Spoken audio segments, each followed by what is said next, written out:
Welcome to our channel. Today we how to enable WeTransfer links for large video deliveries safely. Easy tutorial step by step clearly.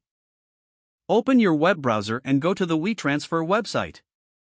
If you already have an account, click on the login button in the top right corner. Enter your email and password to access your account. If you don't have an account, click on the sign up for free option. Fill in the required information, including your email and a strong password. Once logged in, navigate to the main dashboard. Click on the transfer button to start the process of sending your video. Select that Add Your Files option to locate the video you want to send. Choose the video file from your computer. After selecting the file, you can add additional files if necessary by clicking Add More Files. Next, enter the recipient's email. You can also include a message for the recipient in the message box provided. At this point, it's important to ensure that your video files are not too large for WeTransfer's limits. WeTransfer allows files up to 2 GB for free users and larger files for paid users. Check your file's total size to confirm they meet these criteria. Once everything is in place, click on the transfer button to start sending. You may be asked to verify your email if this is your first transfer.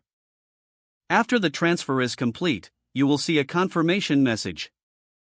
The recipient will receive an email with a link to download the video. Ensure you inform the recipient to check their spam or junk folder if they do not see the email.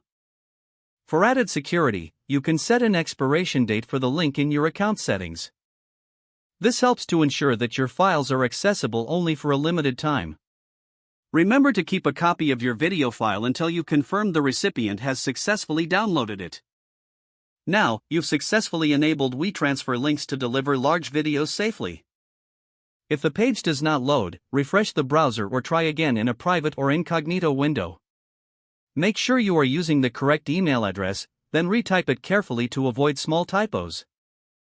If your password is not accepted, use the reset option and create a new strong password you can remember.